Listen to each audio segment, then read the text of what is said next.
Hello and welcome to Talk Wargaming. In this video I will be combining a tutorial and a review into kind of like a demonstration of these kind of basing materials, which are from Kromlech, which you may kind of recognize from making plastic resin miniatures, which I've reviewed in previous videos on this channel. But they've actually got their own kind of hobby range available, and these are some of the basing kind of materials that they've got available at the moment.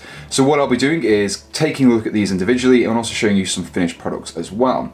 So first of all, let's have a look at these different basing materials. So first of all, we have 4 different gradients of size. So we start off with like the gravel, which kind of goes to coarse, medium, and then fine. They all come in these kind of nice little pots, which you can see here. So it's quite useful screw lid pots, and it's the lid, the opening is big enough to kind of just put your miniatures in there as it stands. You don't need to kind of use everything else around it. So let's just pop this to one side. Let's have a look at start by looking at the actual the sand itself. So unscrew this lid, and you can see the gravel is quite large chunks. It's very kind of light material as well, which is good because it means that when you're actually gluing it to your base, you can just use like a normal PVA glue to hold it there. So even when you've got large little bits like this this kind of gravel there, you can see.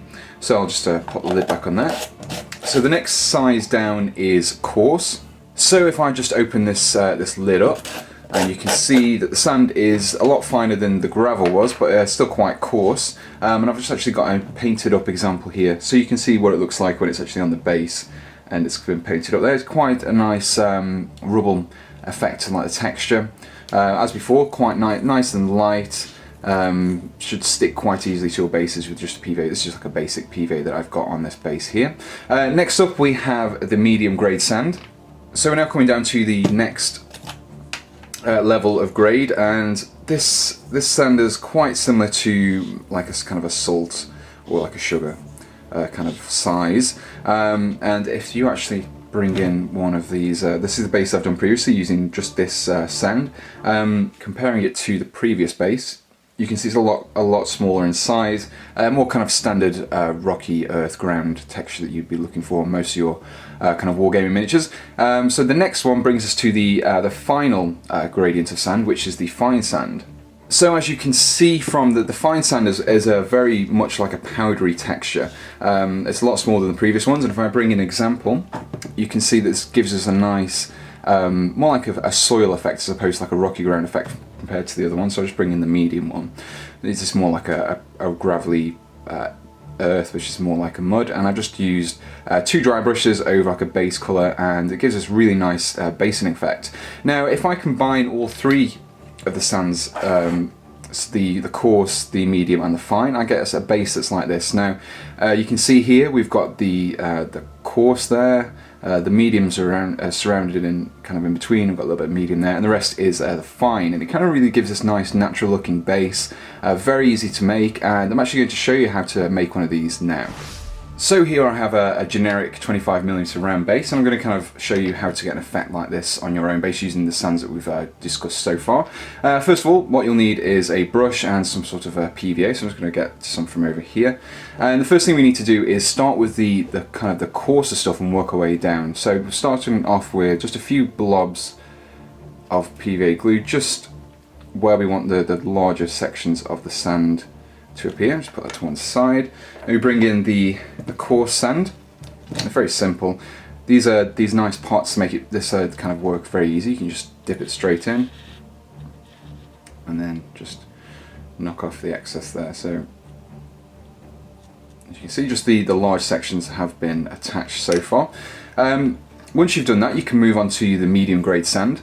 Now a trick you can use to get kind of a nice a mix of sand sizes, if you kind of just move a few of these out of the way, just take a few of them off so you reveal the glue beneath. So just remove a few of those, move them around, and then just add a little bit more PVA just to some of the areas around it, like so. We don't have to be too neat at this stage because we are just basing with sand. So we bring in the medium grade sand, and what this will do is it will kind of pick up in between the gaps between the larger sections of the sand when we dip it into here. So just pop that in there as we did it before, leave it in there for a little bit, and then just tap off any excess. So you can see there that quite easily you've been able to get the sand in between the large. It gives it a much more natural kind of style of base. So the next step is to use the fine sand. So before I put the sand on, I'm just going to put the rest of the glue on. And as I said before, you don't have to be worried about doing too neat. It's just a case of getting everything on there just so you can add the sand. I mean, ground isn't linear, it isn't the same, it's quite random and sporadic and chaotic, so you can just kind of get away with doing something quick, and you can actually get quite a lot of bases done using this method. You can just set them up in an assembly line process. Just nearly done there, just a little bit more glue, as so. Okay, and I'll just bring in the fine sand and dip the base into there, like so. Flick off the excess, and there we have it, our base. Another trick to be aware of is when you get the size of the base, it kind of looks a little bit messy and uneven if you kind of have this base material hanging over the side. So it's quite easy, you just get your finger and rub it along the edges, and it'll just wipe off the PVA glue and the base material as well.